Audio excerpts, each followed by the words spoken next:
Netcasts you love. From people you trust. This is TWiT. Bandwidth for the Tech Guy is provided by Cachefly. Cachefly.com.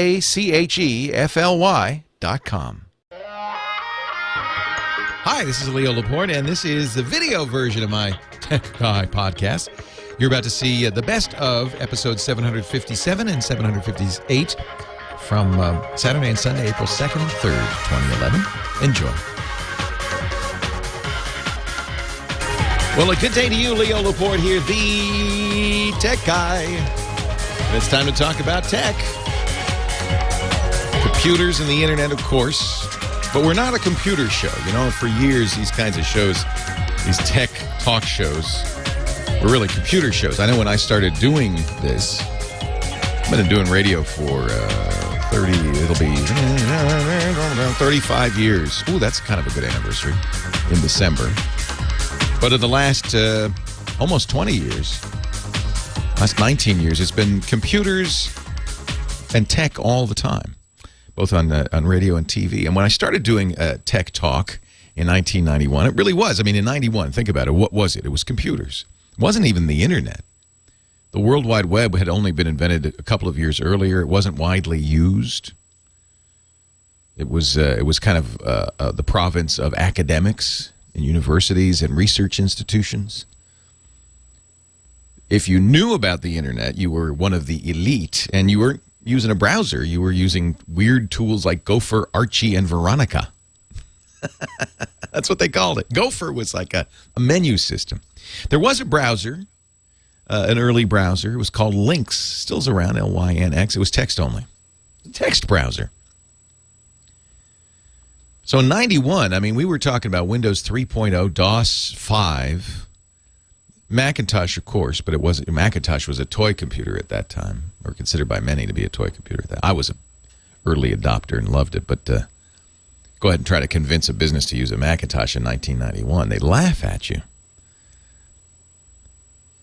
Then in 94, I think that's when Mosaic and Netscape came out. Mosaic came out maybe a year earlier. It was a university project, and the creator of Mosaic, one of the creators, Mark Andreessen, started a company called Netscape. And I think it was Mosaic and Netscape were the first things we saw that where there was something called the internet. Do you remember O'Reilly sold something called Internet in a Box?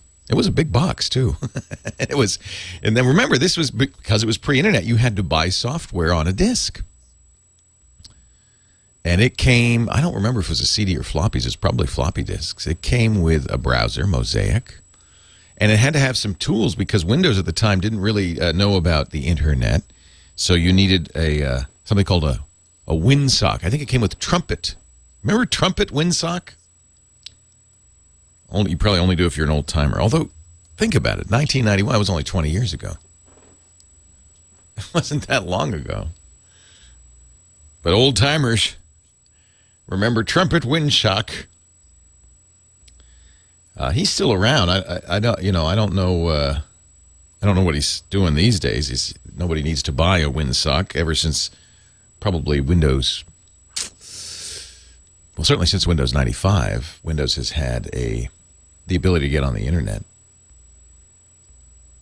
I remember we also would spend a lot of time in the early days in the mid-90s telling people how to turn their internet connection into the kind of connection you could use a browser with. When you got an internet connection in those days, you got a SLIP or PPP connection. It didn't. Well, no, actually, PPP would give you a browser capability, wouldn't it? I can't remember. But you had to use TIA, the Internet Adapter. Remember TIA?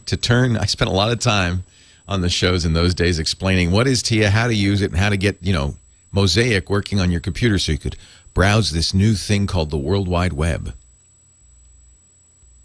The web is different from the internet. Nowadays, I think we probably don't make that distinction.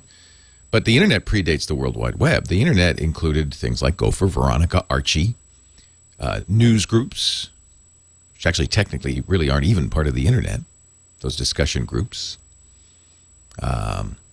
What else was on the internet in those days? There was email, sure. Although this also seems strange. In those days, you couldn't email people on different systems. So if you had email, you got email. A lot of us got email through CompuServe or Genie. Or maybe you used something called MCI mail. That's what the business people used. But if you were on MCI mail, you couldn't email anybody else except MCI mail users. You didn't have internet-wide email.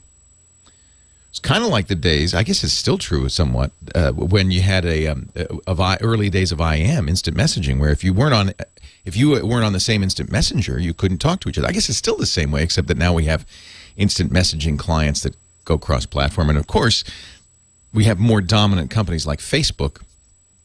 And I bet you there's a whole generation of people who think the internet is Facebook. That's it. It's Facebook. What else do you can do other things? No, it's Facebook. That's the internet. It's funny. It's really fascinating, I think, to watch how this has changed so fast. Wednesday, I interviewed a really interesting fellow, Ray Kurzweil. I should play some segments of that, except it was so esoteric that it might not. It might be a little confusing to some people. But he is a brilliant scientist and inventor, an expert in artificial intelligence. He created the first text-to-speech programs. In fact, Stevie Wonder fell in love with his text because, Stevie was this, I can read text and it will talk to me now. So Stevie thought this was the greatest thing, the Kurzweil speech synthesizers. Ray got to know Stevie, then designed a synthesizer, the Kurzweil synthesizers. They're still around for Stevie.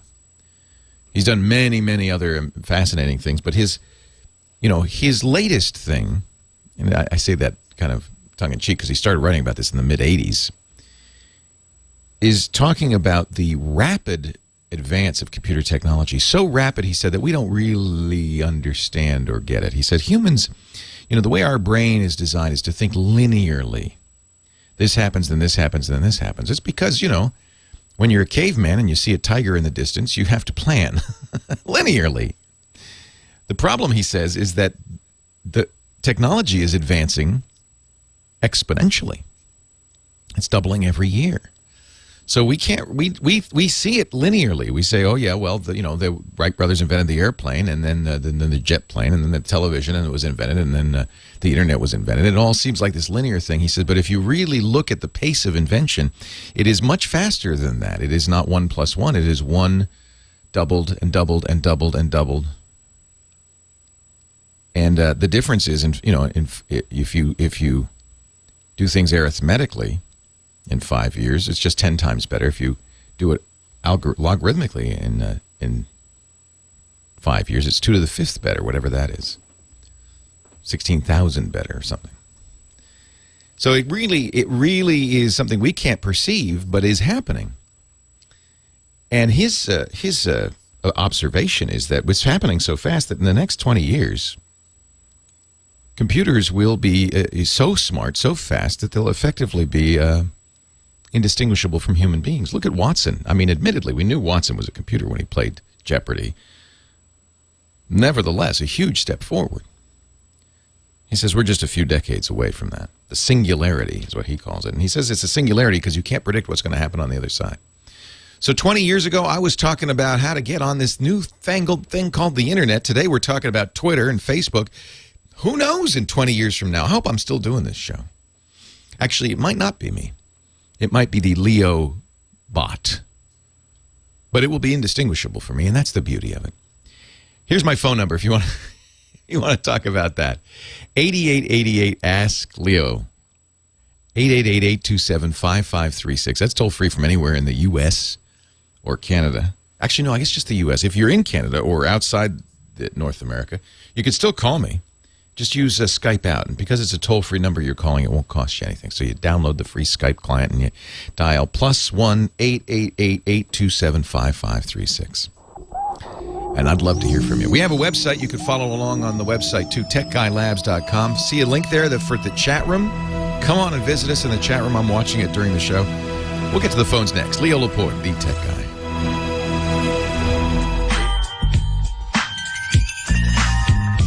Leo Laporte, the tech guy. 8888. Ask Leo. Did you survive all those weird April Fool's jokes? Somebody tweeted April Fool's Day, the day when people who aren't funny get to pretend that they are. It's hard for me because, of course, I'm always scanning tech news for stories so I could talk about them on the show. And well, April Fool's Day, it's like, well, is that a real story or not? I can never tell. It's always, well, I don't know. Is that real? Some things I knew. For instance, if you go to Google.com, I don't know if you could still do that today. Let's see. Nope, it's gone. They had a very funny, Google.com had a very funny thing on their front page called, what was it, Gmail Gestures or Gmail Motion? What was that called? It was very funny. Motion. So maybe if I go to gmail.com/motion, it'll still be there. They have, if you know the URLs, all of their previous April Fool's jokes, and there have been quite a few. Yeah, google.com/motion works. A new way to communicate. The mouse and keyboard were invented before the internet even existed. True. Keyboard was invented even before computers existed. Seriously, we're using the keyboard that was invented in the 19th century. We still use today. The mouse was invented in the 60s. Since then, countless technological advancements have allowed for much more efficient human-computer interaction. Why, then, do we continue to use outdated technology? Introducing Gmail Motion. Now you can control Gmail with your body. This is a good April Fool's joke because it's right on the edge of plausible. Because of, with the Microsoft Kinect nowadays, we can, of course, gesture to our games. It's just a matter of time. I love the diagrams they've got, and then they've got this... I guess he looks like a Google engineer. He's wearing a white shirt and a skinny black tie, very IBM, and he looks like Pat Paulson. And he's doing the gestures. And he's so serious and deadpan. A thumb over the shoulder to reply, 2 thumbs over 2 shoulders to reply to all. You want to mail it? You lick your fingers and you stamp your knee. Oh. At what point, now, if you fell for this, at what point did you realize, oh, they're joking? Was it when they interviewed Dennis Tooley of the California Center for Kinetics and Physiology?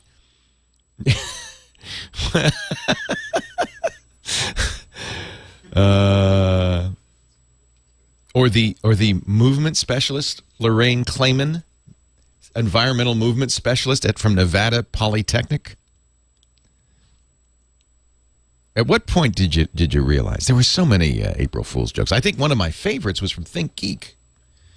ThinkGeek does an April Fool's product every year. In the past, some of these products have been so great that they've actually been made. There was if you go to their April Fool's page, you can see all their April Fool's stuff. Things like Angry Birds pork rinds. But my favorite was the Playmobil Apple Store playset. Again, so close to plausible that you're not sure when you read it if it's an April Fool's joke. Awesome mini Apple Store tugs at your wallet. Stylish technology nuggets made by Apple. We just can't seem to get enough. From iPod to MacBook to iPhone to iPad, even if we laugh our way through the announcement thinking we'll never buy an overgrown iPhone, it happens again. So when we spotted this amazing Apple Store play set from Playmobil, we were admittedly in a bit of a conundrum. It comes with little mini iPads and iPhones, a little mini Steve Jobs up in the Keynote Theater. And the Keynote Theater is designed so you can slip your iPhone into the screen and actually use Keynote presentations that you can download from the Playmobil site. There's even a little Steve Wozniak riding around on a Segway. Boy, they do a good job of this. This is, of course, phony. Although I did get an email from a number of people. I got emails saying, oh, can you believe what Apple has done now? They've got a Playmobil Apple Store. It's a joke, folks. It's a joke. The ThinkGeek does such a good job with their jokes. They really put a lot of effort into it. I would buy the Actually, the Angry Birds pork rinds. I would. If they were real, I would buy those. They come in colors, like the Angry Birds themselves. And you feel like a bad pig when you eat them. Steve in Nashville, Tennessee, you're first. Leo Laporte, the tech guy. Hi, Steve. Hey, Leo. Long time since we talked. 2002 was on your show on Tech TV there. Oh, that's great. The Wolf FM guy. How you doing? Oh, yeah, Wolf FM. How's things going? Well, we had a fire last year and lost the station. In the process of rebuilding, should be on in the next month or so. Oh, boy, do I know about that. Wolf FM was one of the very early internet radio stations, as I remember. That's right. And May 22nd of last year, we had a battery backup short out and explode. Oh, dear. House down. Oh, dear. That's horrible. I'm looking at wolffm.com, and there's pictures. Well, and it's taken you a year to rebuild, huh? I didn't get back into the house till last fall. Studio's in the basement. And it gutted everything. I almost died in it. My seeing eye dog saved me. Oh, Steve. Oh, dear. Well, thank God you're okay. So we're getting ready to get back on and rebuilding better than ever. So I enjoyed your interview with Bob Heil. Yeah, we were talking about microphones. Boy, is he a character. I love him. Well, let's see if we can help you out. This is terrible and get you back on the air. If there's anything you need, you let me know. Okay, I'll do that. I wish you'd called me when this happened. I would have loved to... helped you out. I was in the hospital for several days, and then when I got out, I was at a hotel and then a temporary apartment. It was crazy. Oh, I'm so sorry. Look at that. Oh, my. wolffm.com if you want to know more. And so you think you'll get up back online soon, huh? Next month, yeah. And within the next month, we'll be ready to go. The studio part is done. Yeah. The encoder machines, automation's all done. And... the website's just about done. We'll be bringing that live the day we come back on. So, and I'm sure your service dog is getting a nice T-bone steak every once in a while. Oh, she earned herself a porterhouse. And That's an awesome dog that saved your life. That's amazing. What a great story. Yeah, she woke me up very insistently. I had succumbed to the fumes and didn't know it. So, anyway, what I wanted to ask you, I heard your talk earlier about the early days of the internet. You remember those well, Steve. I know. Oh, yeah. I started that station with one computer running Windows 95 and a cable modem. Wow. So, yeah. Wow. Yeah. It was a 233 megahertz MMX processor. Anybody remember that? Oh, yeah. Sure, MMX. It's faster than that now. I know. It's true. I remember the first Pentium, the 90 megahertz Pentium, and we were all going crazy at 90 megahertz. What are we going to do with all that power? Power, absolutely. When did you get your first Windows computer?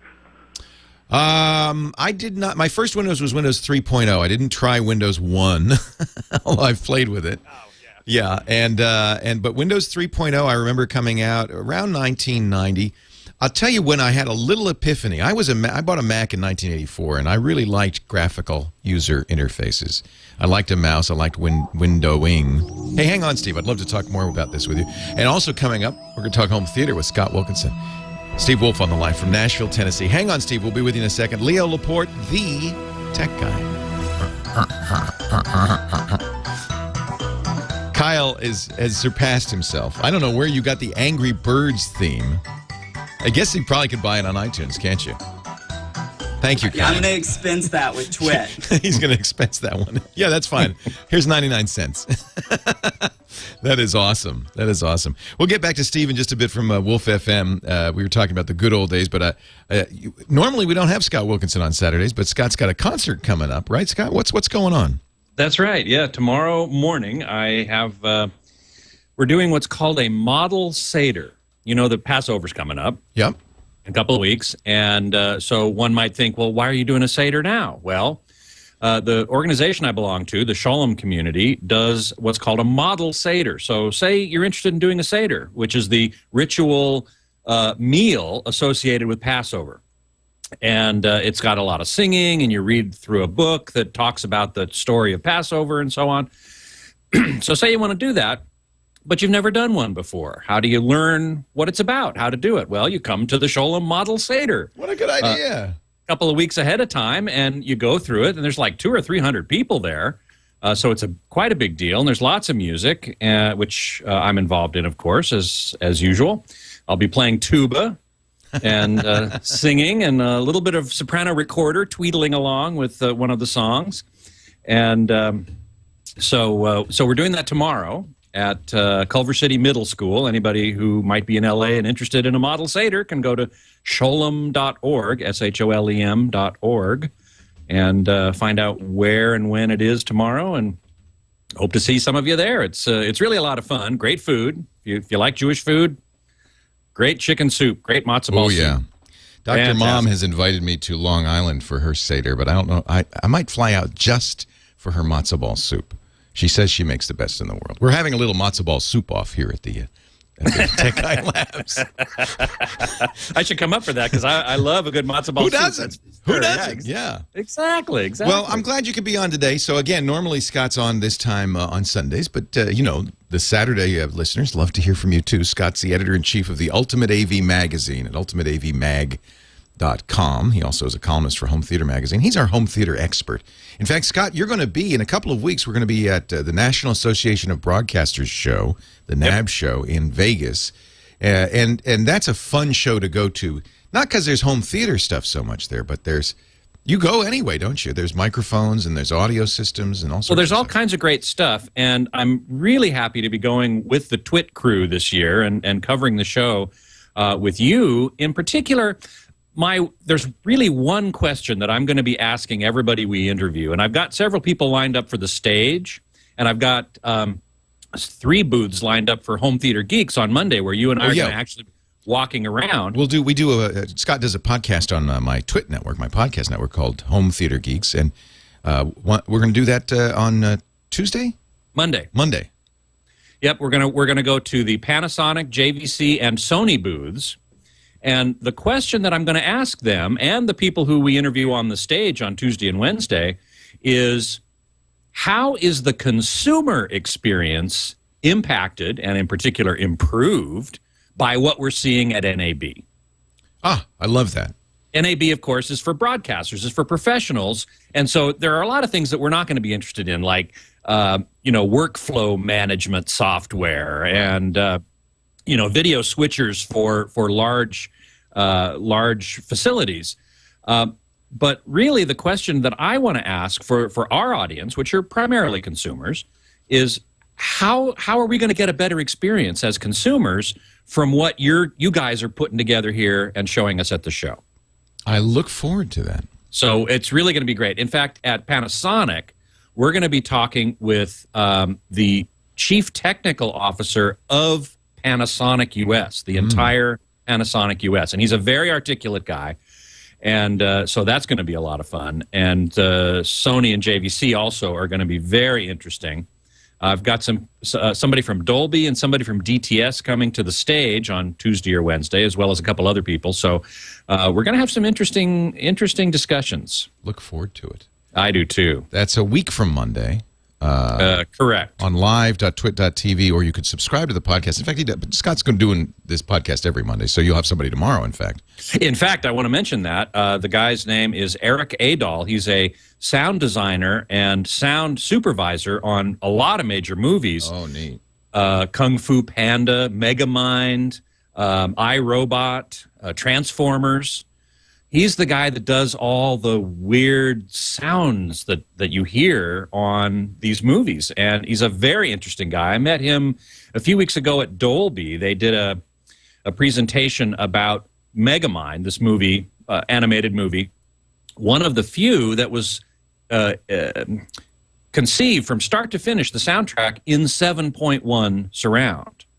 Most movies are still in 5.1. And you mean even in even theatrical releases? Yep. Oh. And only now are movies starting to actually be made from start to finish with the idea of 7.1 surround. Toy Story 3 was the first one, which wasn't really all that long ago. No. Of course, it requires movie theaters to install back surround speakers, which not all of them do. So that's some expense to them. Well, I always thought that there was a surround. 7.1 surround. I didn't realize it was only 5.1. 5.1. So when I get 7.1 in my home, what source materials would I be using? Well, this is an excellent question, and in fact, one reader asked me the same question a week or two ago. There aren't very many. Now, there's a lot of Blu-rays that have 7.1 soundtrack. They'll say, oh, we've got a 7.1 soundtrack. Well, yes, they do. However, they when they made the Blu-ray, they took the 5.1 soundtrack and derived or synthesized the back surround channels. And they do that programmatically. There's not a human sitting there saying, okay, put that sound in the back, or is that? No. Generally speaking, it's more of a what's called a matrixing, or the actual technology is a little complicated, but it's not done by a human. Not generally. Yeah. Although I suppose there's a human overseeing the right. If it sounds really awful, they can. Yeah, exactly. But there is a way of just sort of managing to put some of the stuff back in the back. So it's synthesized, though. It's artificial. Huh. But with Toy Story 3 and Megamind, and I think there are something like 10 Blu-rays on the market, that's what Eric said anyway, that have actual, discrete, real, honest-to-goodness 7.1 soundtracks. And these are the ones you want to use. The reader that I answered the question said, what's a good Blu-ray to demonstrate my 7.1 system? And which is one thing that those of us who are way into home theater like to do. We like to demonstrate our system to people, bring them in and say, hey, check this out. And they all go, wow, you know. So this is what my column on Ultimate AV is about, called Ultimate Demo. It's actually not my column. It's written by David Vaughn, who was in the studio the Saturday that I was subbing for you. And he was great help in answering questions and stuff. He writes this column called Ultimate Demos, where he gives you specific scenes, you know, at time code 23 minutes and 53 seconds. Oh, that's so silly. Listen for this. Listen for this. You know, you've got a specific thing going on that's really a cool demo. As somebody with a 2.0 sound system, I have nothing to demo. I just watch movies on my system, and it's fine. And it's totally fine. If fine. that's what you got, then that's absolutely fine. Scott Wilkinson, he's the editor-in-chief of the Ultimate AV Magazine. Tune in the Home Theater Geeks tomorrow, 1:30 Pacific, 4:30 Eastern at live.twit.tv. Or you could subscribe, and as you could tell, you might want to get this show automatically. Just go to twit.tv/HTG for subscription information. Scott, we'll talk again next week, and have a great Seder tomorrow. Thank you so much. Leo Laporte, the tech guy. We'll get back to Steve Wolf right after this. Wrangle up the cattle. When the road looks rough ahead and you're miles and miles from your nice warm bed. Hate to interrupt, Randy. Just remember what your old pal said, boy, you... Leo Laporte, the tech guy. You got a geek in me. 8888 Ask Leo. That's the phone number if you have a question, a comment, or suggestion. Love to hear from you. Scott Wilkinson was reminding me that there are other Think Geek. We were talking about April Fool's jokes from Think Geek. I mentioned the Angry Birds pork rinds. I also mentioned the Apple Store from Playmobil, which I kind of thought was fun. But there were some other ones, including D3D glasses, which I think I would buy if they weren't phony. They remove the 3D from 3D movies, making them nice, soothing, relaxing 2D. That's what I need. They also have lightsaber popsicles, which I think, again, they could probably sell. And the original shirt plate. You can. It's a T-shirt with a plate built in, so you can lie on your back and eat your Cheetos while you play the game. ThinkGeek.com. Don't try to buy this stuff. Although again, edible gummy iPhone cases, those would be good. Those would be tasty. The D3D glasses eliminate the 3D effect from 3D movies, allowing you to watch in the comfort of 2D. Experience the best of cinema with none of the motion sickness, headaches, or nausea. Your friends will thank you. I'd buy them. Steve, thanks for your patience. You're a good friend. Wolf FM, his studio getting back online soon. We're really glad to hear that. What kind of music you play, Steve? 70s, 80s, currents mixed in. Oh, the real stuff. That's pretty much the format. Heavy emphasis on the 80s, absolutely. The good stuff. The good stuff. The good stuff. I heard you talking to Scott about the Seder tomorrow, and can't forget with matzo ball soup, you got to have potato cakes. Oh, latkes. They're the key. Yes, latkes. Oh, you know, everything at a Passover feast is delicious. So we were talking about the good old days. In fact, I kicked off the show talking about when I started doing this, and you asked what my first internet connected Windows computer was. That was I think it has to be 3.0. I mean, I used DOS, of course, from day one, the 1981 when the IBM PC came out, and prior to that, CPM and. I heard you talking about that several weeks ago about the old CPM machine. I used to have a K-Pro 10. Oh yeah, the K-Pro was great. We called that Darth Vader's lunchbox. Yeah, it was a quote. I put this in air quotes. Portable computer that was only 30 pounds, but it folded up like a sewing machine.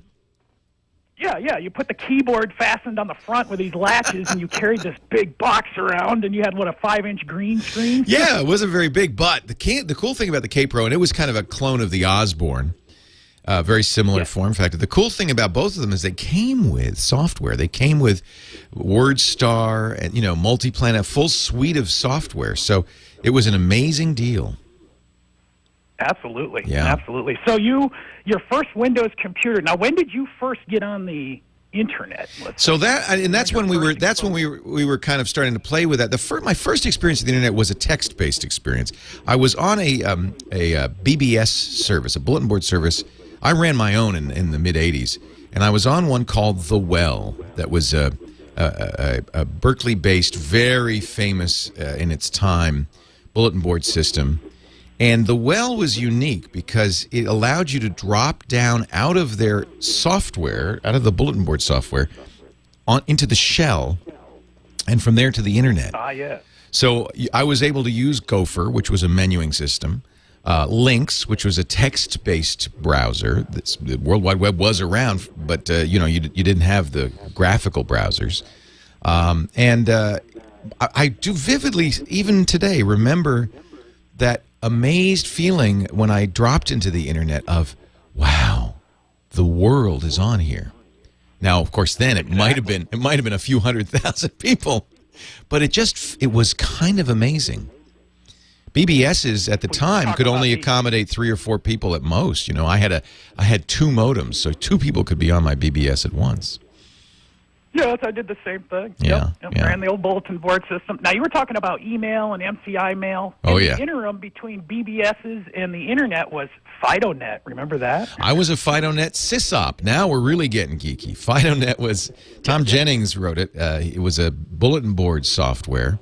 And I ran a FidoNet clone. So I wasn't running the original FidoNet. I was running a FidoNet clone on my bulletin board system. So the idea was, this is pre-internet. People would dial in directly to your phone number, get a modem, and then they'd be on your bulletin board system. And depending on how many lines you had in your house, that's how many people could be using it simultaneously. In my case, I actually spent money on 2 lines and 2 modems. Modems were really expensive.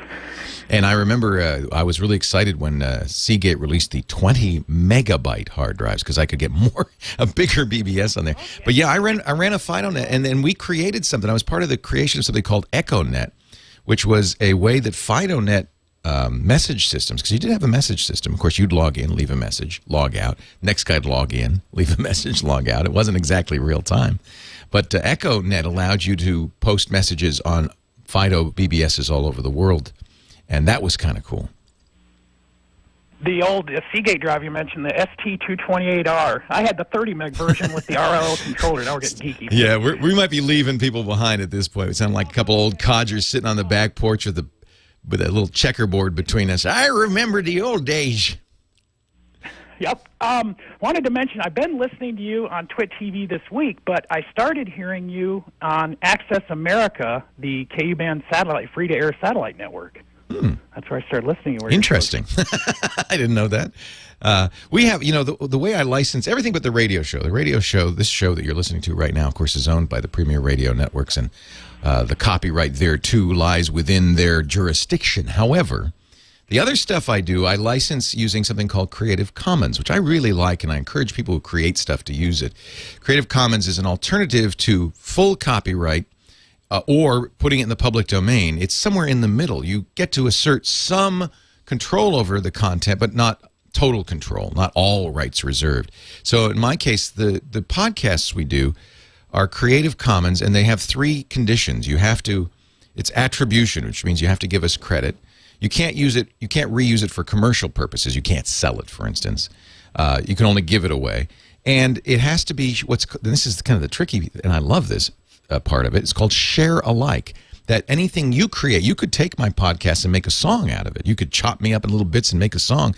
But anything you create that way, you can't do it for commercial purposes. You have to give me credit, and you have to share your new creation in the same way that I have, with the same license that I have, so that it kind of perpetuates itself. You can't suddenly say, I'm going to make something with Leo's shows and I'm going to copyright it. You can't if you follow the license. So I'm sure that these satellite guys are doing it for non-commercial purposes, and as long as they attribute it, that's absolutely within the license. They don't even have to ask permission. Yeah, it's a great thing. But Leo, I just wanted to thank you for everything you do. I've watched and listened to you for years. Well, Steve, I feel the same way, and I thank you that's a lot of work doing a radio station. I'm horrified to hear about your fire. I'm glad you survived, and gear's just gear. It can be replaced. But survived, and it was Bianca, my seeing eye dog, who saved my butt, and we're rebuilding. Like I said earlier, the studio is done. The computers are done. We're yay. tidying up the loose ends and about ready to throw the switch. So I've been keeping an eye on your progress with your new studio. Steve, if there's anything I can do to help you, please let me know. Well, at least say this, wolffm.com. Yes, sir. Yes, sir. Well, I appreciate the call, and we'll continue to listen. Thanks, Steve. Great to talk to you, and I'm so glad you're okay. Hey, we're going to take a break. When we come back, I have lots more people to talk to, including Daniel. He'll be next from Toronto. He's looking to send money online. What happened? Western Union, they're gone. How do you do it these days? We'll talk about that in just a second.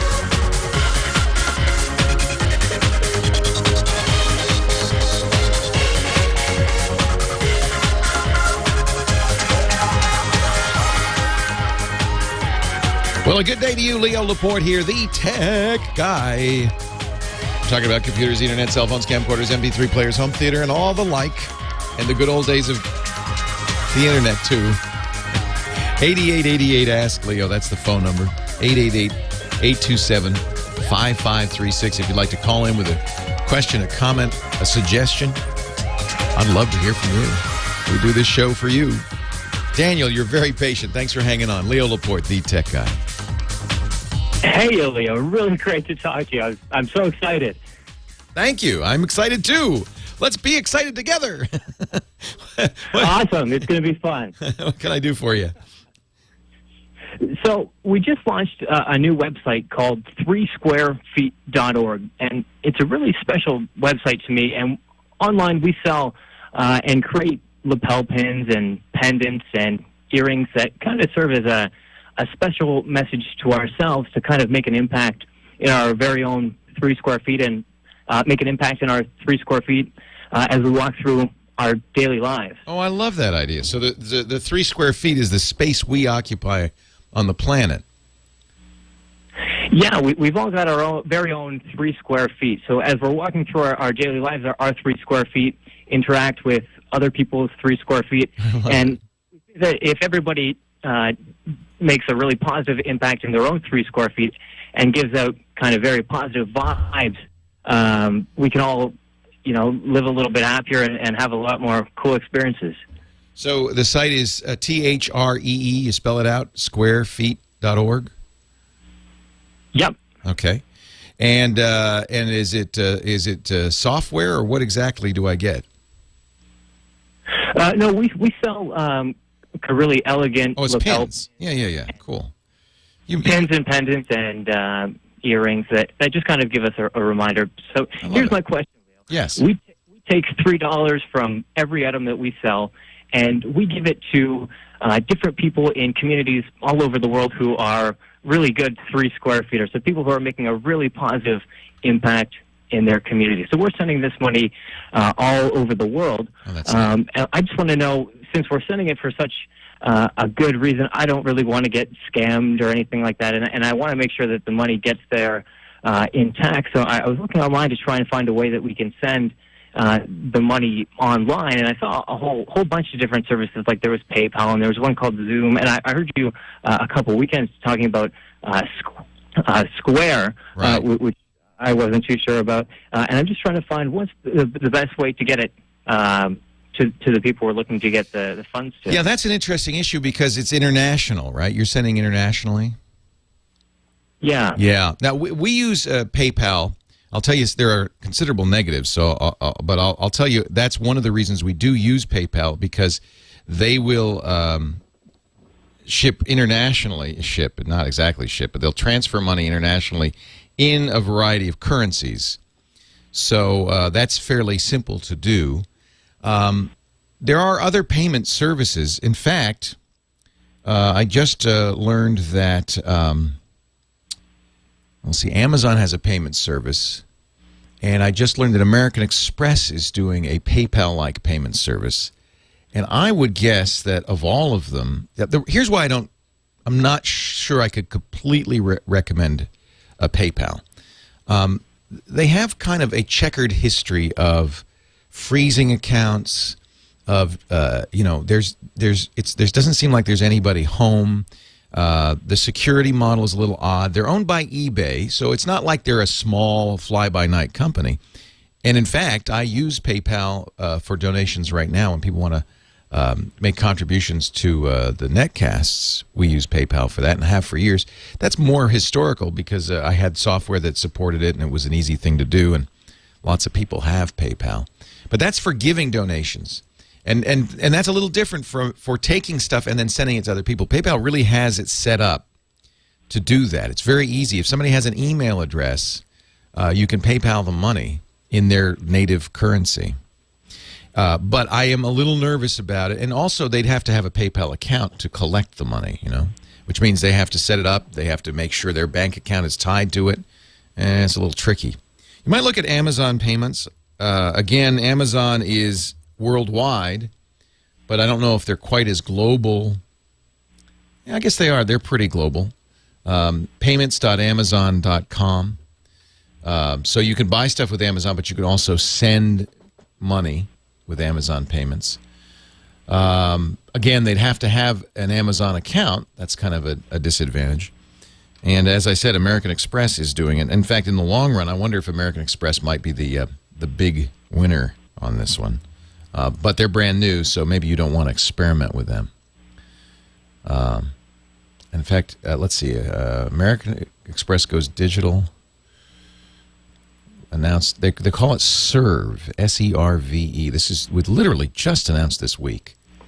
Followed in Visa's. I guess Visa's doing it too. Visa's steps and announced a digital payment and commerce platform dubbed Serve, which enables consumers to make purchases and this is what you want to do, person-to-person payments online via mobile phones or the internet. Awesome. So now that I see that Visa does it as well, that's interesting. I would say those would be kind of the more universal choices: American Express, Serve, or the Visa system, and then PayPal is currently the big one. Now, I do like Square a lot. I've not seen Square used for paying other people. It's something that you would use. It has a little device that plugs into your iPhone or iPad or Android phone that allows you to take credit cards, or you can manually enter credit cards. So it's for getting money. Now, you could certainly use Square. In fact, it'd be kind of funny to use Square on 3squarefoot.org, 3squarefeet.org. There'd be a kind of pun there. So you could certainly use it to take money. I'm not sure about Square setup, how Square is set up to send people money. So that I'd have to investigate. But there's some good choices out there. PayPal, the best known, but because of some, big question marks in my mind with how PayPal does business, you might want to go with Visa or American Express or Amazon, one of the big e-commerce companies. Really, the question is, who are you sending money to? And if it's a farmer in Afghanistan, I don't think any of those services, it's got to be somebody who can get online, right? I don't know if any of those services are going to work. Hey, Daniel, what a great idea. What a great idea. I'll give you another plug. 3squarefeet, all spelled out, .org. And I'm going to look at these pins. Pins, pendants, or earrings. They got a big 3 in them, but it looks like a heart. So that's kind of cool. 3squarefeet.org. What a nice idea.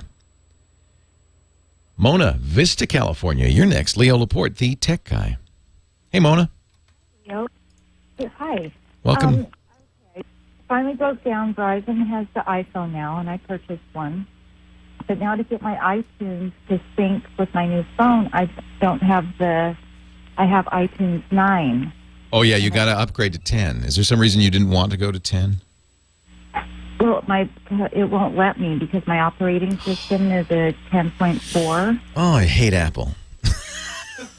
I shouldn't say that. But that's just so frustrating. So you buy an iPhone. They require, if you're going to use the iPhone, activation with iTunes. You can't activate it any other way. Now, you could have it activated at the store, but then you wouldn't have backup. You wouldn't be able to transfer photos to your computer. There's features that are missing. So you have to have iTunes. You have to have iTunes 10. But you can't have iTunes 10 if you don't update your operating system to Leopard. So my suggestion is it's $30 to get Snow Leopard. It's an easy upgrade, Mona. I guess you need to do that. Yeah, well, I will do that. I thought I was going to have to buy a whole new Mac. No, you just go to the Apple Store and get a Snow Leopard disc, $30. Oh, okay. And that will upgrade in my Mac Mini? Yep. It'll be very easy, actually. I think I can do that. Thanks, solves my Mona. problem. Call back if you have problems with the iPhone. I'd love to help you there. Leo Laporte, the tech guy. Well, a good day to you, Leo Laporte here, the tech guy. Time to talk about computers, the internet, cell phones, camcorders, MP3 players, home theater, and all the digital jazz in the world. 8888 Ask Leo is my number. I'd love to give you a little free consulting time to help you with your digital woes. Whoa. In fact, we were talking with Keila in Chicago, Illinois. Keila, have you taught cooking before, or is this just a personal passion project?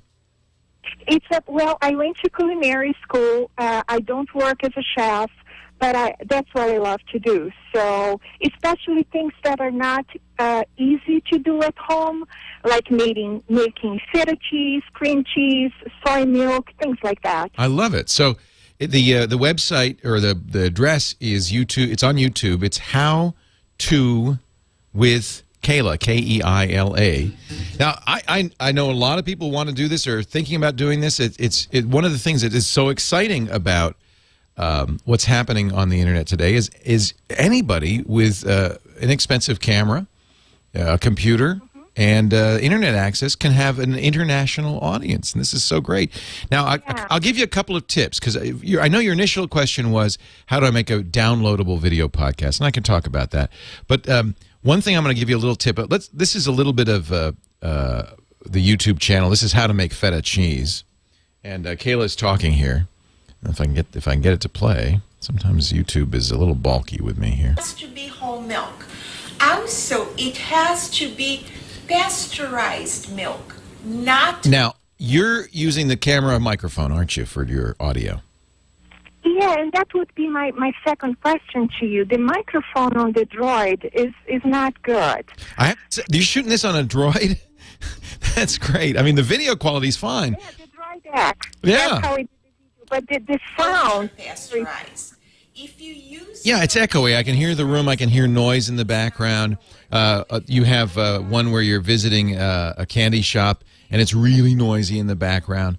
So this is where you can improve this very easily by using a microphone instead of using the built-in camera microphone. I have to say the video is great, but the Droid doesn't really have the I mean, actually, you can go out and get little attachable microphones that'll plug into the Droid, but here's the one in the candy share. And welcome to How To with Keila. I mean, it's great, but you're picking up everything all around you. It's what's called an omnidirectional microphone. And, of course, a phone, that's fine. But on video, we expect better audio, don't we? Exactly. So what I would suggest is a little investment. It's not a big investment, but a small investment in your show is maybe getting a little bit better camera, something like a flip cam. In fact, the one I've been recommending is the Kodak ZI-8. It's about $125 to $150. Now, the newest one doesn't have a microphone jack, but the older model, and you still can find it, has a microphone, little tiny microphone jack on it. And that will allow you to plug in a microphone. You can either hold it or have a lapel mic that's closer, but it'll be closer to you.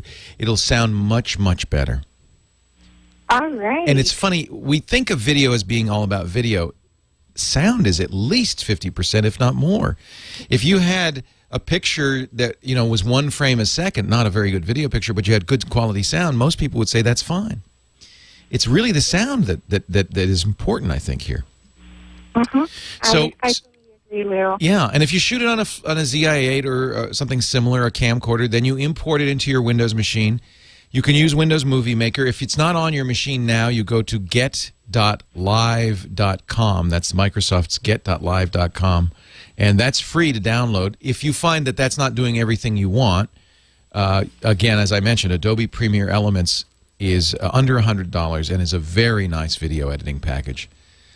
Now, the next question. So we've improved the quality a little bit by getting a little bit better camera, by getting a microphone that you could plug into the camera and have closer to you, even holding it. In fact, it makes you look more professional. You could have a Cooking with Keila logo on it, and it even looks more professional. And you can hear it better. If you're cooking and you need both hands, you could also get a shotgun mic or a mic that is on your lapel, you know, clipped onto you. There are all sorts of choices there, and it really will improve the sound a lot. And I think the overall production quality. You're gorgeous, so people are going to want to watch it. You have great information, so people are going to be very interested in it. I think you've got a hit on your hands. Now, the next question is, how do I make it so people can get it on iTunes or Zune or other downloads?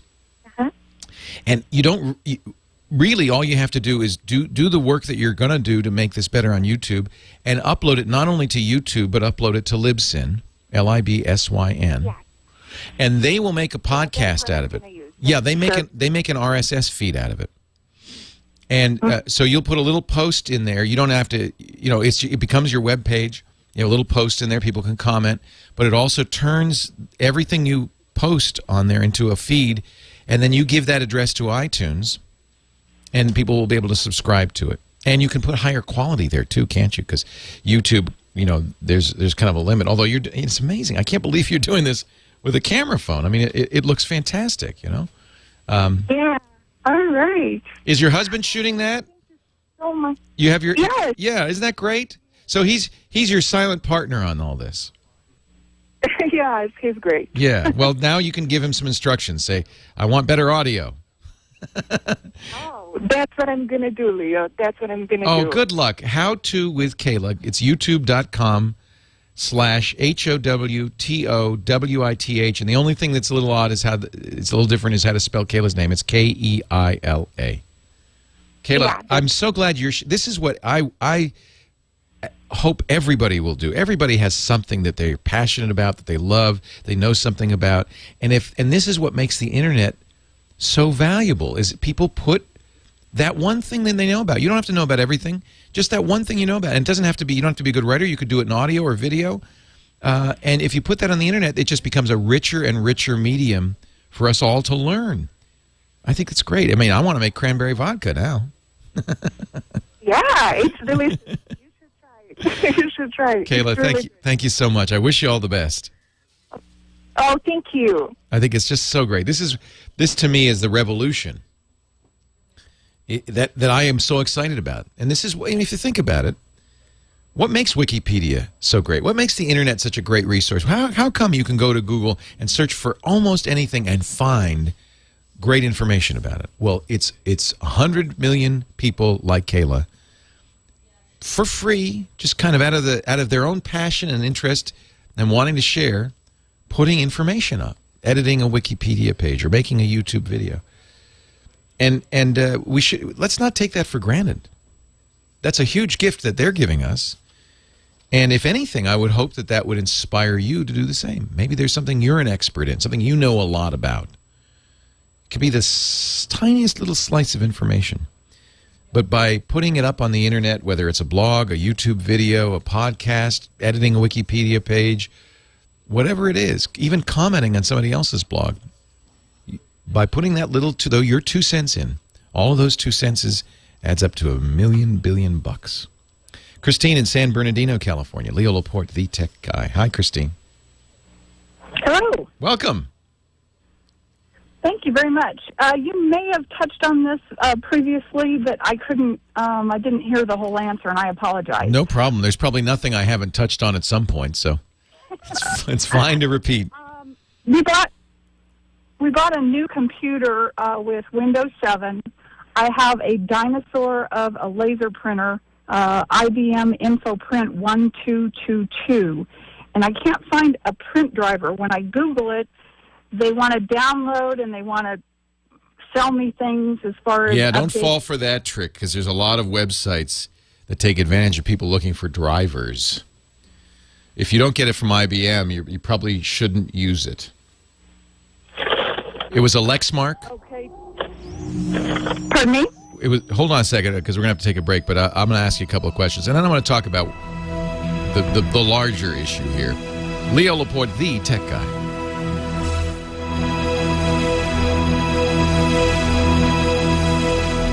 Now it's time to say hello to my good friend Dick Debartolo, Mad Magazine's maddest writer, and the Gizwiz. Hey, Dickie D!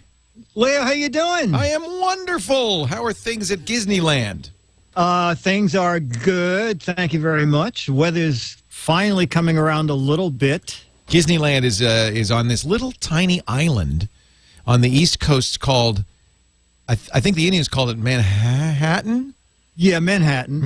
Yeah. First it was Disneyland, and then they put these buildings around it, and they just kept adding more and more buildings until... Wow. I'm still the center of the universe in Manhattan. There actually are buildings. In fact, when I was there last time visiting you, Dick, we saw a giant building that is built around a little tiny place. Like the guy wouldn't sell. So yes, we were going over to the restaurant, and yes, it's a giant skyscraper, and right in the middle of the skyscraper is a little tiny building, and the guy just said, "No, my family's owned it for 100 years. I'm not moving. You want to put up a building? Put it up around me." I ain't moving. So they did. Yeah, they did. They did. It's so funny. So what do you, Dick has for like years been a great gadget hound, starting with like the first answering machines all the way up to the present. And every week he comes by as we get ready for our show, which is called the Weekly Daily Gizwiz, if you could figure out what that means. As we get ready for that show, he comes by a little early to bring us a gadget, something maybe that we'll talk about this week or maybe not. What do you got today? Yeah, well, this is something that, let's see, I lent you my jam box. I love that. By the way, everybody, I talked to Steve Martin last week. He's got one. He loves it. Well, you probably want next, because the jam box is Bluetooth. Yeah. Now, I have the iGrill. And the iGrill is also Bluetooth enabled, but you don't stick this in your ear or it'll be very painful. What is the iGrill? The iGrill is a Bluetooth enabled thermometer for your barbecue or your oven if you want. And it comes with a stainless steel probe. So the probe goes into the barbecue, and you have a barbecue. I remember I love barbecuing, yeah. You did it as one of your Turn the Table Tuesdays. It was one so of my with gadgets, the iGrill, you can stay with your company. It has a long-range Bluetooth, so it's up to 200 feet. So you bring up the app on your iPhone, your iPad, or your iTouch, and you can watch the temperature on the screen. You set it for the amount of doneness you want, and you just keep looking down. It'll buzz when it's when the meat is done. Silliest thing I have ever heard of. And wait a minute there's more. There's more? There's more. It's about $100, but if you want to buy the deluxe version for $115, you get 2 probes. Ooh, can I measure 2 meats? Yes, if you're cooking 2 different kinds of meat. Really? Simultaneously? Yes, no, just at the same time. Oh, simultaneously would be really pushing technology to the limit.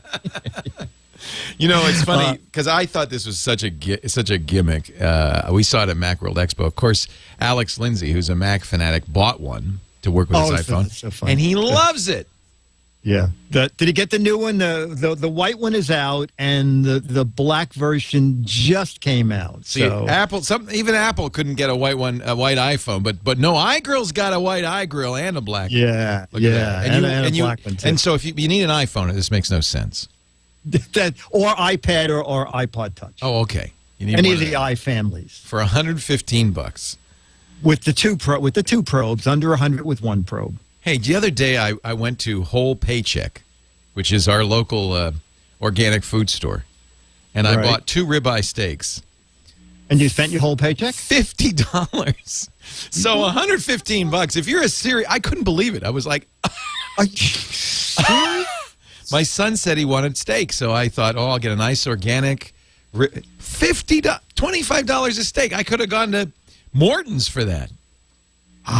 It was. I think you should just ship your son off to college. College would be cheaper. Peace Corps, something. Yes. Dickie D is at gizwiz.biz. That's his website, gizwiz.biz.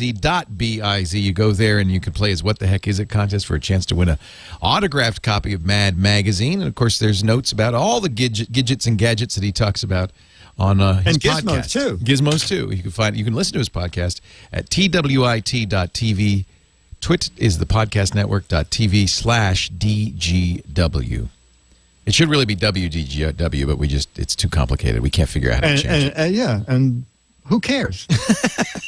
TWiT.tv. Hey, thank you, Dick. Thank you all for being here. I'm going to go off and record a couple of shows with Dick, but I'll be back tomorrow to talk more about this modern world we live in of technology and gadgets and gizmos and maybe help you with your computer stuff, too.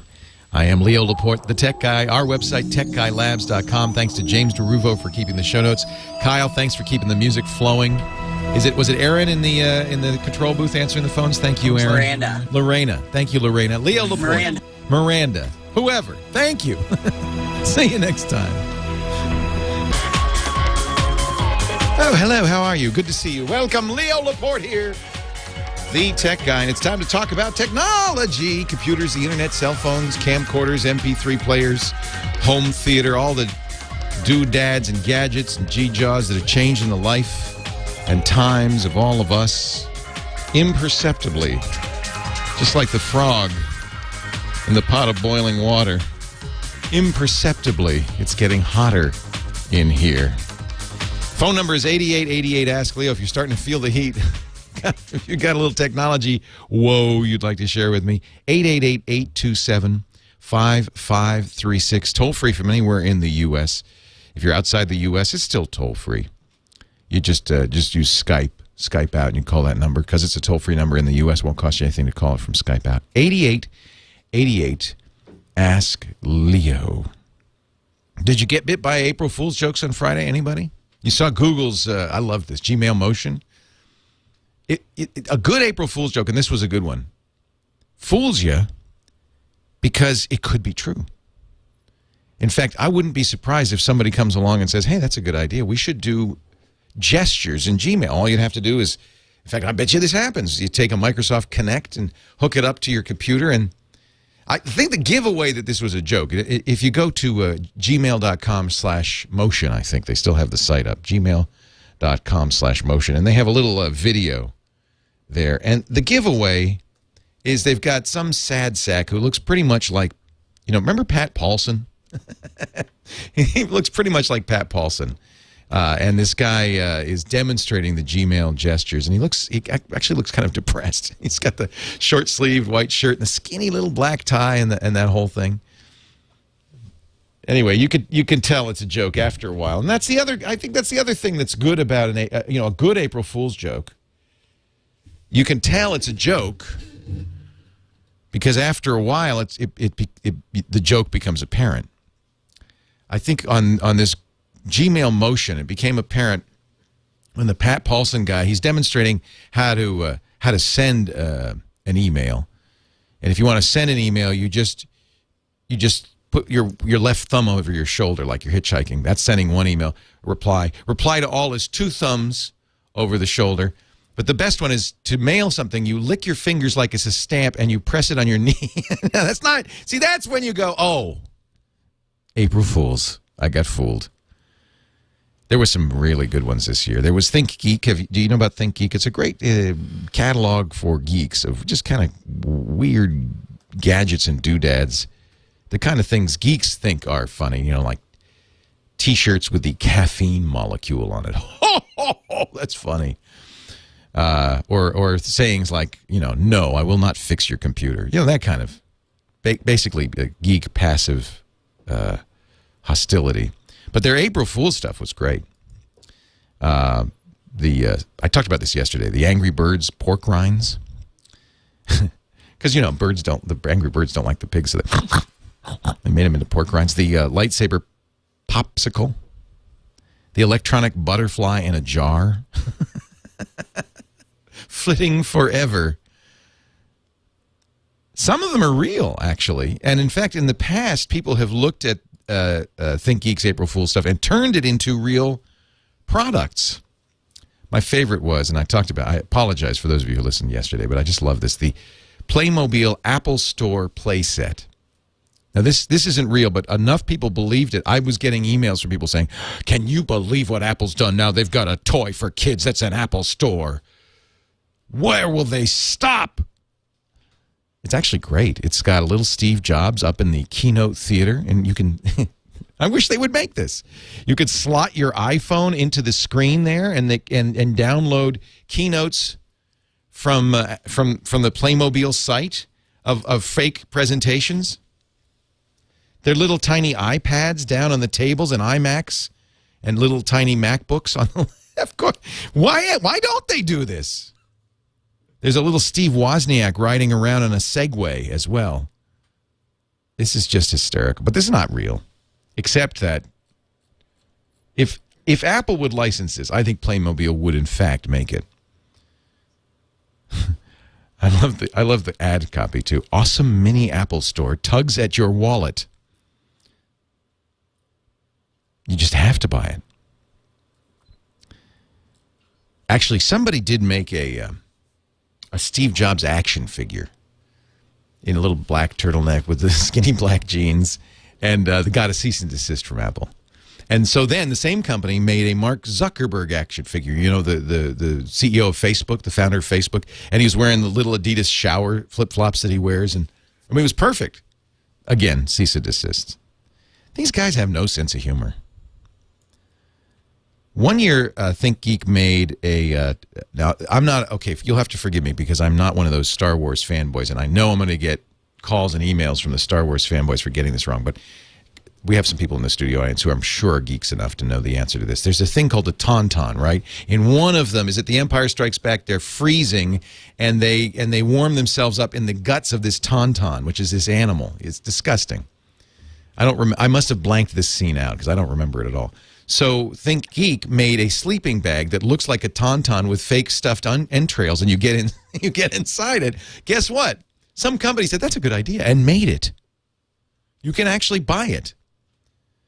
Edible gummy iPhone cases. They're protectively delicious. 8 delicious flavors. You know somebody's going to do that. Why not? You get tired of your iPhone case, you eat it. They say they're imported from Korea. They have some interesting flavors. Fermented apple, kimchi, chili ginseng, fish lip. I think that's when you should be reading and say, oh, April Fools, and bitter flower. Did you get pranked? Any of you get punked by an April Fool's joke you thought was real? I have to tell you, whenever I don't like April Fools. I'm really glad that it fell this year on a Friday because I hate it. And next year it's going to be bad because it's going to fall on a Saturday when I'm doing the show, and I am going to have to, at a split second, look at a news story and judge, is this true? Friday, at least I had some time before I had to come and talk to you to figure out. Because you know what? There is nothing more embarrassing than acting as if one of these stories is real. You feel like such a fool. So I'm not going to give you any news. Because what if it's true? What if it's an April Fool's joke? What if they fooled me? Leo, never tell your mom that there was an earthquake in California. Luis, my board op says, never tell your mom there was an earthquake in California for an April Fool's joke. Did your mom freak out? She lives in Texas. Oh, yeah. Oh, my goodness, Luis, are you okay? Well, see, that's a perfect April Fool's joke because it's credible. It's believable. The problem with April Fools is it's not funny. It's only funny to the person who pulls the prank. The people who are fooled do not find it funny at all. They just, because you suckered us. I just get so nervous. Did you see Google's YouTube? They did their, quote, 100th anniversary And they celebrate it with viral videos from 1911. It was pretty funny. They had the little piano music. They were silent films. It was cute. Now, I don't know how this happened, but on Twitter, the Bronx Zoo Cobra took over Ryan Seacrest's account. Ryan Seacrest has 4 million followers. So that's a lot of people being fooled by the Bronx Zoo Cobra, which does, by the way, have its own Twitter account. I can't even, it's too complicated. I can't figure it out. That's the problem. The internet's made pranking just too easy. Did you get fooled? Let's talk about it. Maybe you've got a question about computers or technology in general. I'd love to talk to you. 8888 Ask Leo. I am Leo Laporte, the tech guy.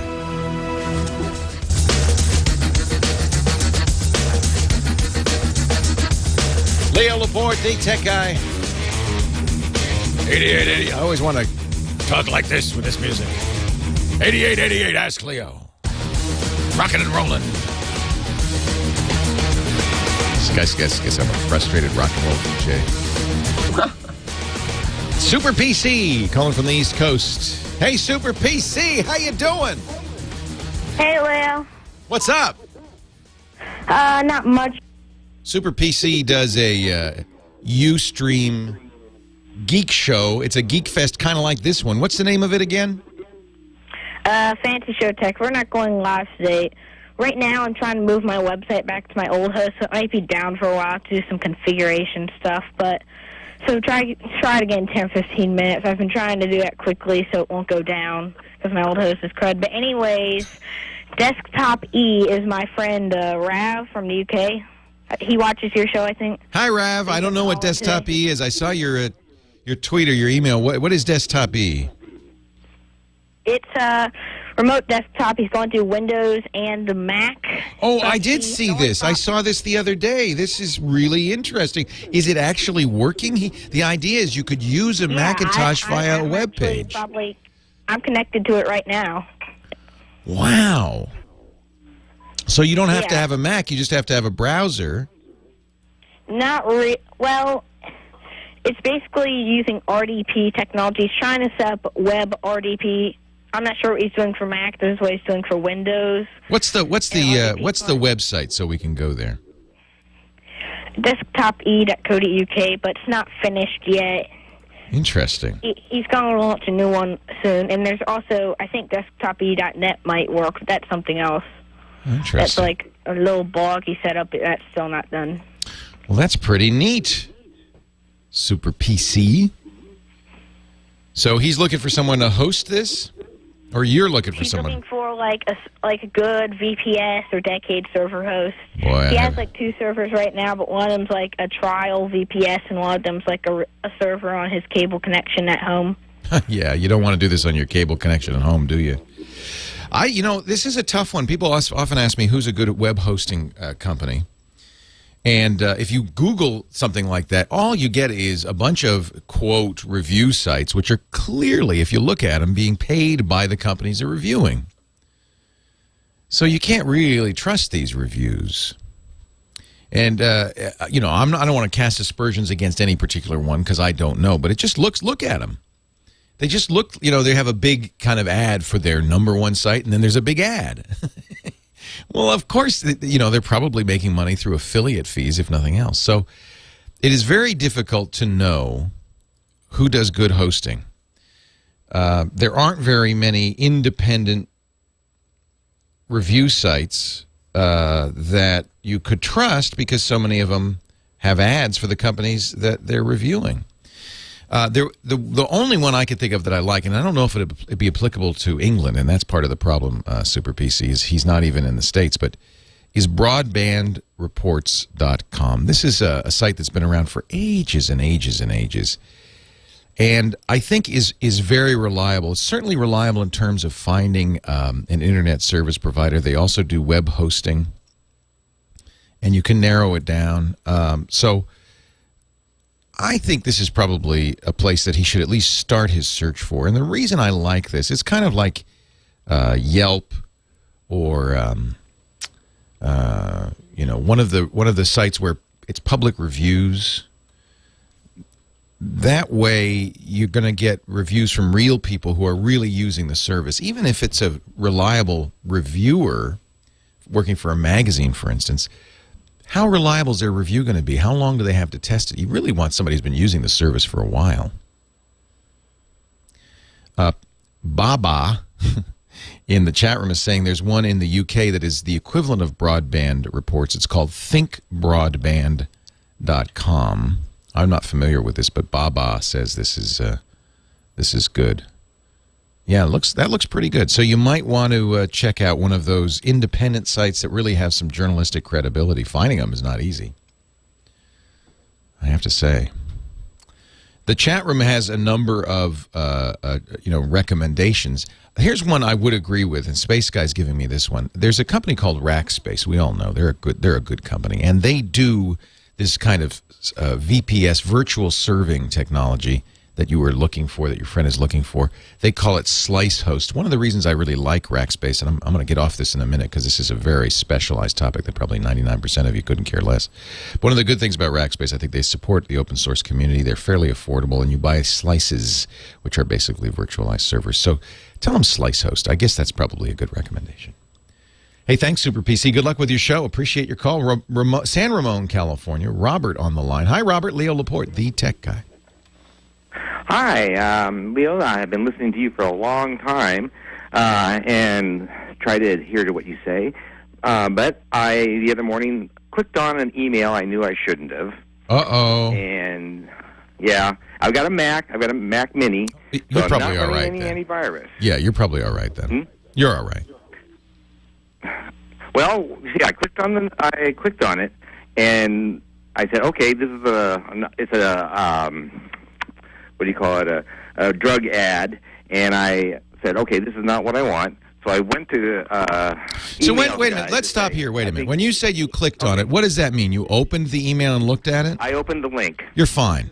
Well, the thing is, when I went over to Safari then to send him an email, all of a sudden I got a bunch of pop-ups. Yeah. Pop-ups aren't anything. And it tried to open up my Evernote because I saw it tried to, but it didn't have the password. Yeah.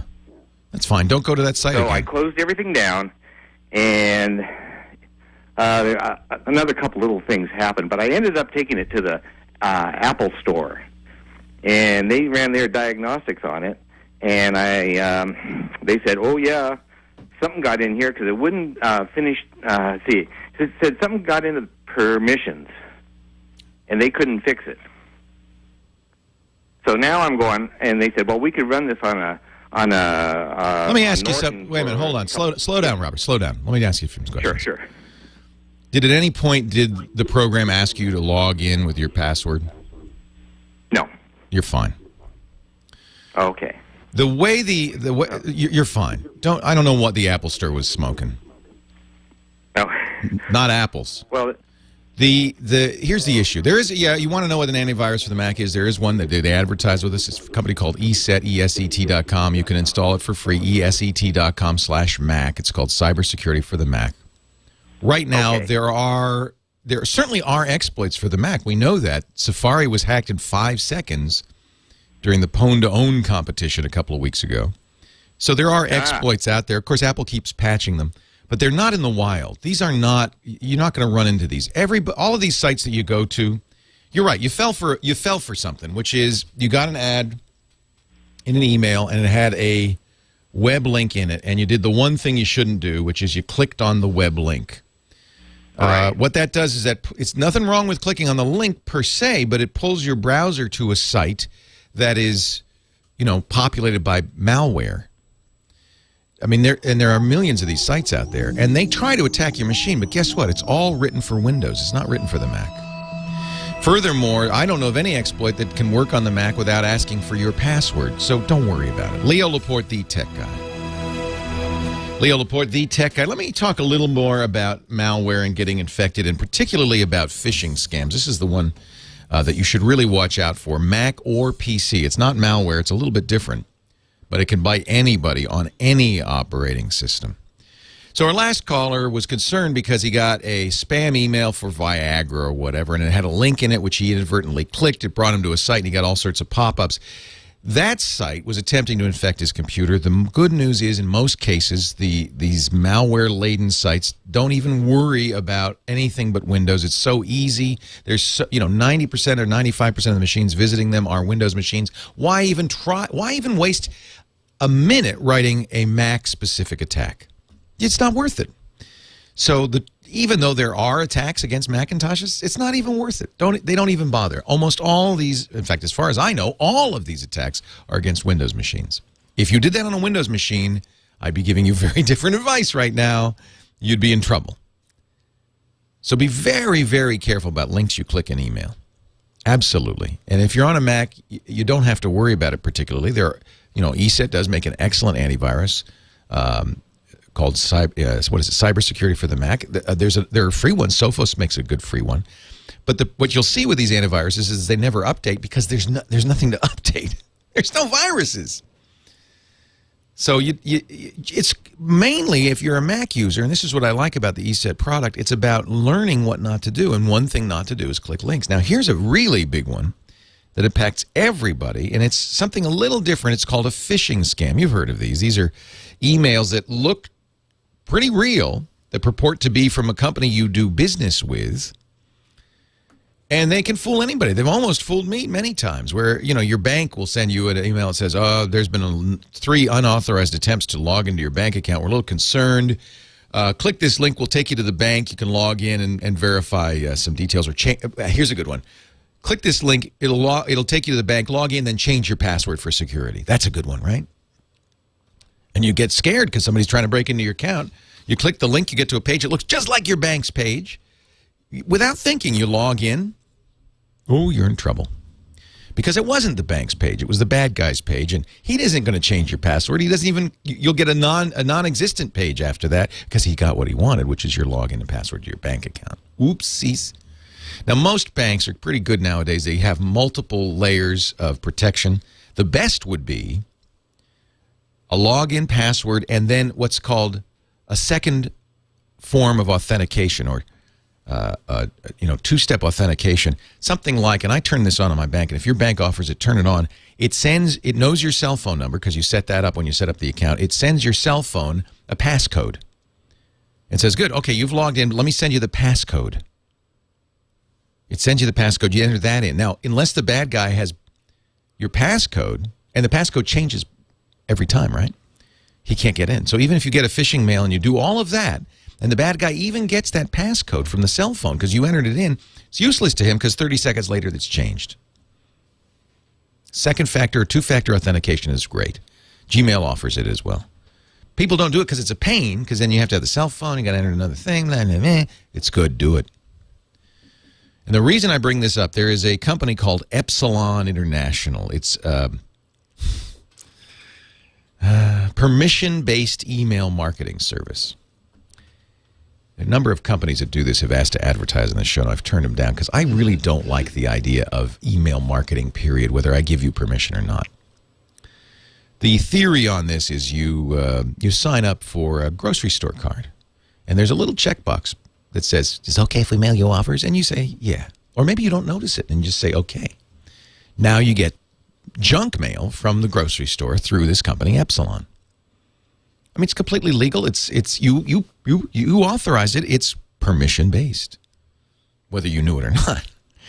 Oh, guess what? Somebody hacked Epsilon.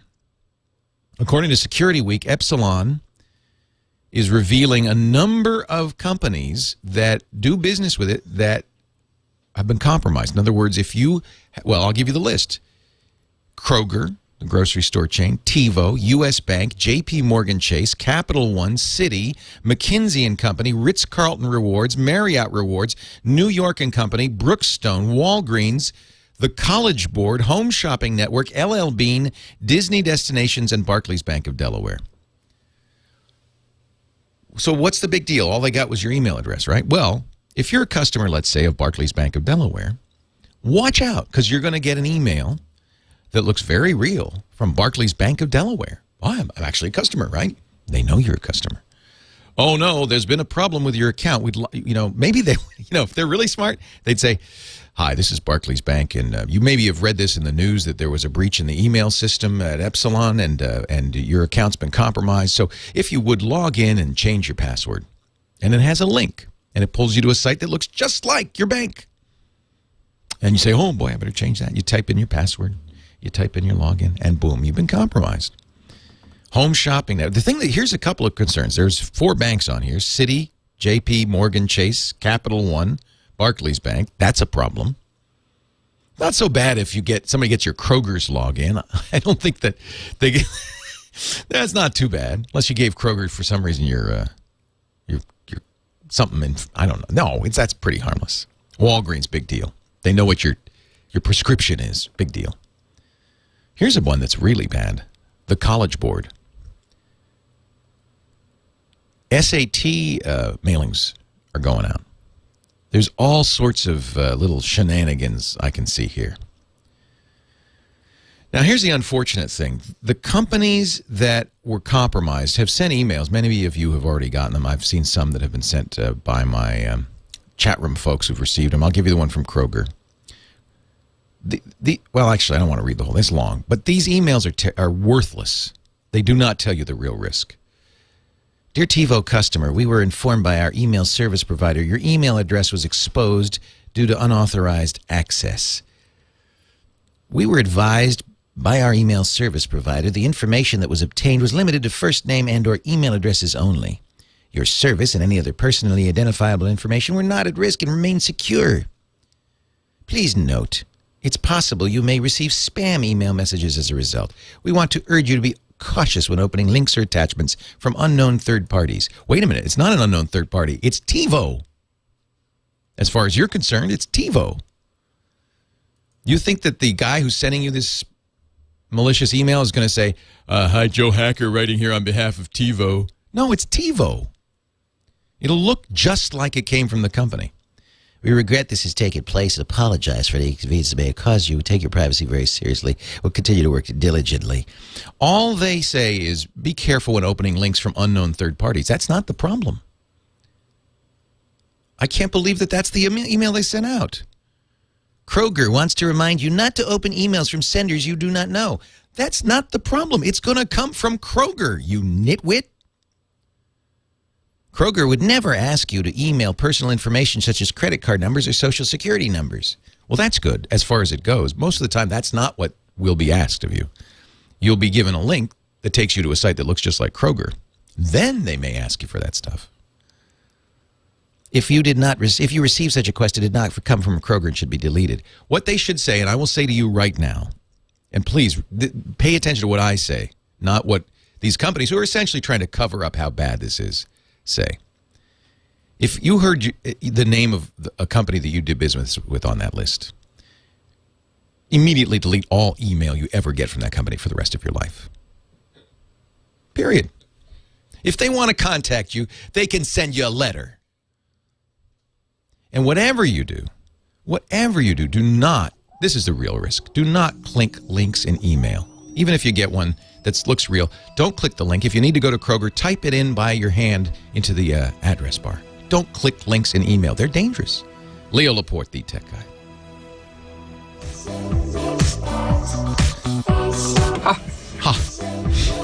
SOS. That's all we're getting today, isn't it? Let's go to Eureka, Illinois. Mike is an Android developer. Hi, Mike. Leo Laporte, the tech guy. Hi, Leo. How's it going? So, it's going great. So, you write for Android phones? Correct. Did you write for iOS or other phones before that, or is this your first cell phone software? Nope. This is the first one. I figured I'd get into it since it's open source and consumer friendly. And now, were you a programmer before this? Nope. This is my first dabble in it. And congratulations. That's great. Now, in order to write for Android, one of the nice things about Android is it's completely free to develop for. You download a software development environment called Eclipse. You download the Java and Android SDK. You got everything. It runs on Windows, Mac, or Linux, and that was all free. And then you write in Java. And had you studied Java before? Was this all new? Nope, this was all new. Wow. Congratulations. How long did it take you before you felt like you were up to speed? Well, I'll tell you the truth, I'm not all that great. A lot of the stuff that I do, I have help with. I have some developer friends who are fluent in Java. That's the best thing, by the way, is to have friends. You can ask questions. You go, well, I don't understand what this does. They'll help you, and then you can move on. It's a great way to learn. Yep. Good for you. And, what happens with programming is it gets easier and easier. If you do it every day, it becomes like it becomes a language, a second language for you, a second nature, and it becomes very easy to write. So what's your application? I have several applications. They're all storm chasing related. Oh, are you a storm chaser? Yes. Oh, how cool. Oh, I see it here. It's called Torwarn. Is this it, Torwarn? Yep. With Torwarn, you'll have access to tornado warnings, severe thunderstorm warnings, tornado watches, and severe thunderstorm watches. You get that information from the National Weather Service, and then the phone alerts you. Yep. And you've also written Storm Chaser Central, Winter Weather, Storm Chaser. You've written a lot of stuff for somebody who just started. That's great. Yep. I'm impressed. Thanks. Well, congratulations and keep up the good work. That's really fantastic. Awesome. I'm just kind of looking for advice on how to publish or to get the word out there and promote my apps in the best possible way. Well, of course, you know that calling a national radio show with millions of listeners all over the world is probably a good start. That's finally. I like that. But also, because you have a very specific audience, right? I mean, I probably am not going to download a tornado warning application here in Northern California. I'll be honest. But you've got a fairly specific audience. You're doing storm chaser stuff. So my thinking, and you probably have already done this, is you go to the storm chasing websites, the storm chasing forums. There must be forums for storm chasers, yeah? Yeah, yep. I've done that, but I'm just kind of trying to look to expand because the Torwarn app is more targeted towards the public who doesn't always have alerts. I would say, tornado season's coming. I would say you call the Des Moines Register. You call newspapers in tornado country, and you say, hey, this would be a great public service. You might want to mention that there are numerous applications available for people who live in tornado country to get early warnings, like my application, Torwarn. And I'm not kidding. They will write an article. They will write an article about you. They need an angle. But I bet you, if you live in tornado country, I bet you every newspaper in the area has a few articles every year at the beginning of tornado season. And that's you got, look, this is the fundamental bottom line on this is you want to promote something, you go to where the people who would buy it or download it live. You go to where they are on the web, the sites they visit, the newspapers they read, and sometimes you can just do it yourself. Other times you have to get permission from somebody. You might make a YouTube video. You should have a website. You got to have the website's key because people have to be able to find more information. And that website can very easily link to, this is one of the best features of Android, the Android marketplace on the web. I love this. I wish Apple would do this. One of the drawbacks to iPhones is you have to, either if you want to install from a desktop, you have to hook up the iPhone to iTunes, buy it in iTunes, and it'll download. Or you can, go in the, iTunes market on the phone, find the thing, and download it. Frequently, I'll be in the browser and I'll see an Android application like this, and I'll go to the Android market, I'll buy it, and the Android market on the web then says, okay, what phone you want to put it on? I say, I'll put it on my Nexus 1. It sends a signal to my phone and installs it. And the next time I pick up the phone, the app's installed. I like that. I think that's a nice feature.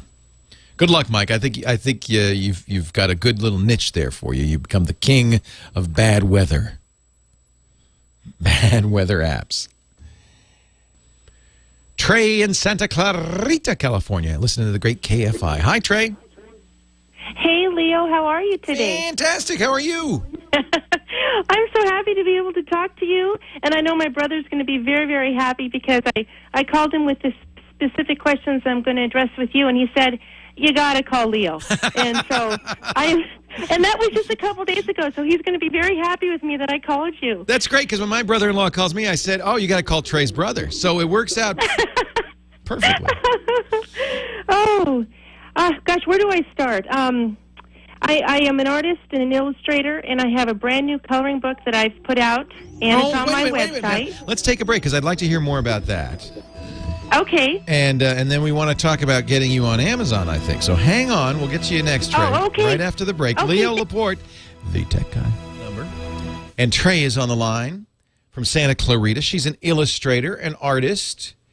And you said you have a comic book? What is it that you're doing? It's a coloring book. Coloring book.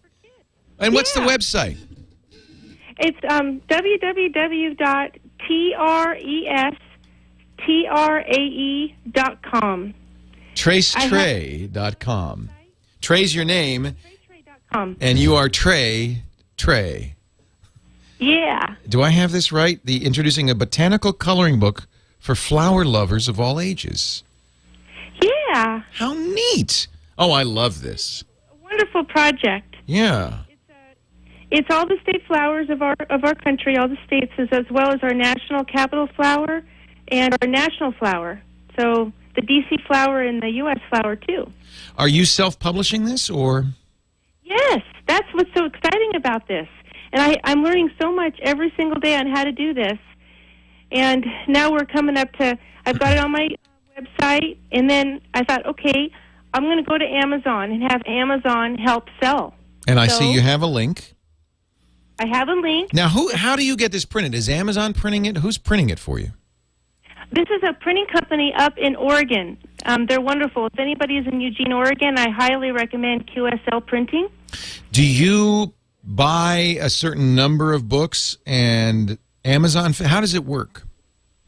Well, I had the printer print up for me 750 books, and then I had 715 books sent to Amazon. And Amazon is going to fulfill the orders for me. That's nice, because the last thing you want to do is be packing up books and mailing them. Right. How much do they charge you to do that? Let's see. Is it a percent? Let me pull off the top of my head. It's 15%. Oh gosh, I should have that. That's all right. You don't have to get it exact, but it's a buck or two. Yeah, about $3 or so. $3. And you're charging $12, so you get $9. That's a good deal. Yeah, I think I get a little way that's working.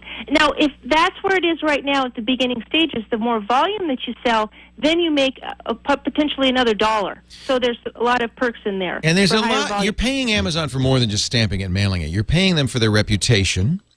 So if people feel comfortable buying it from Amazon, because, it's Amazon. It's not some fly-by-night service. They offer Amazon Prime, which I'll tell you, as a Prime customer, I pay the $75 a year to get overnight shipping from Amazon. As a Prime customer, that's a big deal for me. I'll buy, if something's available Prime, I'm much more likely to buy it because it's just a click. And this is what's so great, Leo. So I'm all excited. I get it shipped. We go out to dinner, celebrate with my husband and everything, and I think that's it. I'm learning how to be a publisher here. Yeah, now the money just starts rolling in. Step 3, profit.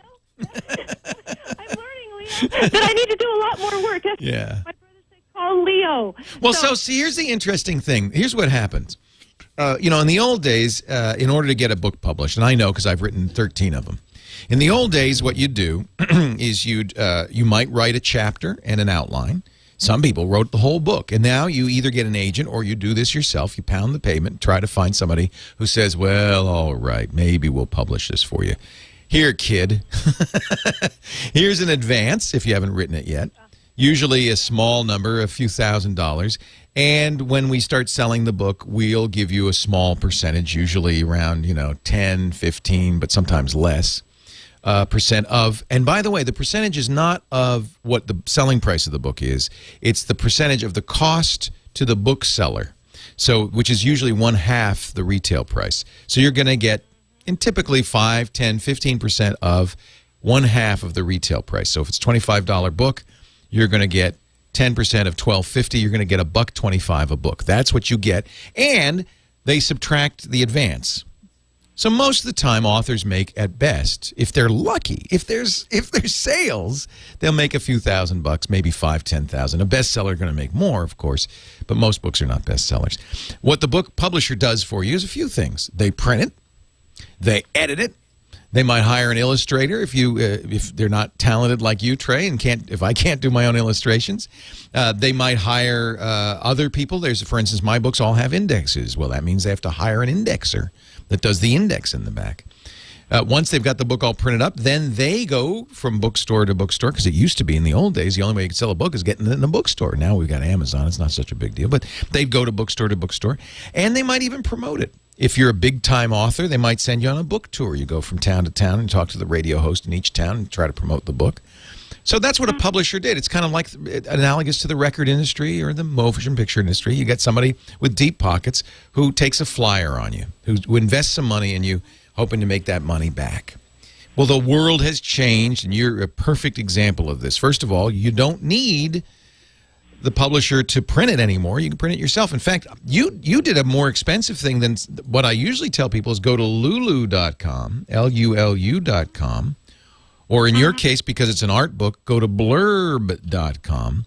These are self-publishing sites that do print on demand. You know, the problem for you is you had to have some capital to print those first 700 or 800 books. With Blurb and Lulu, you don't need any money in your pocket. You just send them the text, or in your case, the illustrations, and they will print the book on demand. So somebody can go there and buy the book, and they won't print it till they buy it, which means no money out of pocket for you.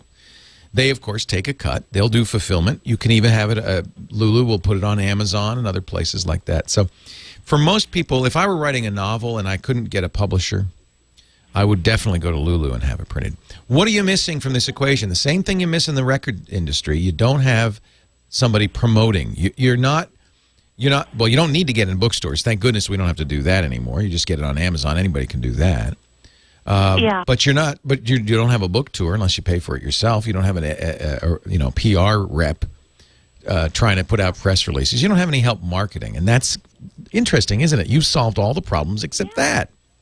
Well, that's it. And now it feels when you go to Amazon right now and you put in search, if you put in my name, it'll come right up, or the exact title of the book. But if you put in different kind of words like Nevada. Well, the problem with state flowers is that's a pretty generic term, isn't it? Yeah. So you're not going to show. I mean, even on Google, if I enter on Google State Flowers of America, I'm not going to find your book. I mean, I will somewhere buried in there. Let's see. I'm going to go to State Flowers and Books on Amazon. Let's see if I can find your book. I think it should come up. Unfortunately, that Annika Bernhardt did this. Oh, and then there's Anne Ophelia Dowden and Benjamin Shearer. Who are all these people? They're not Trey. I don't want that. I want Trey. There it is. So you're 5 books down. Now, that's if you put in the State Flowers, Leo. Yeah. What happens? Now, I have to ask some computer questions, so I sound like I'm learning here. Okay. Search inside the book option is what I added on, where you can kind of click on it. I like that. Yeah, you've got the look inside. By the way, that Annika Bernhardt doesn't do that. So that's a little advantage you have. People can try before they buy, and I like that feature. I think that's really a good idea on your part. Now, the way I understand the optical character recognition software is that it'll scan all the words in the book, and then when someone types in, say, Maine or Pinecone and Tassel or, Kansas Sunflower, then and then book, then I thought my book would be part of that results. Because on each page No, unfortunately not. I mean, what all this does is gives people a preview. I don't know if they put the search stuff in there. Trey, hang on, because I want to help you some more. I love this idea, and I want you to do well. We'll come back in a moment. Leo Laporte, the tech guy. I'm sorry I'm taking so much time with you, Trey, but I just think it's an interesting thing because I think a lot of people have dreams like this of, I'd like to publish my book, or I'd like to make a CD, or I'd like to make a movie, and now you can. I mean, the tools are there. The internet is your distribution medium. The nut to crack, the problematic area is this marketing issue. That's what people call me all the time and say, how do I get the world to know? And, you know, Trey, it's all kind of unique to what your particular field is. Somebody in the chat room suggested, I think you're absolutely right, contact schools, preschools. Say, wouldn't you love to have this? School boards, you know. I mean, but I think that you are on the right track. Now you got to do what you've done already, which is you get a website. You go around. I mean, you're on Amazon. I don't know what more you could do. Well, that's why I'm calling, just to see if there's any more I need to understand or any way I could. There's a guy who wrote a book. There's a guy who wrote a book that is still germane all these years later, named J. Conrad Levinson. He coined the term guerrilla marketing. Boy, well, he was ahead of his time. It's all about marketing your product, service, or yourself using unorthodox tools. You know, you don't have $1 million to buy a billboard.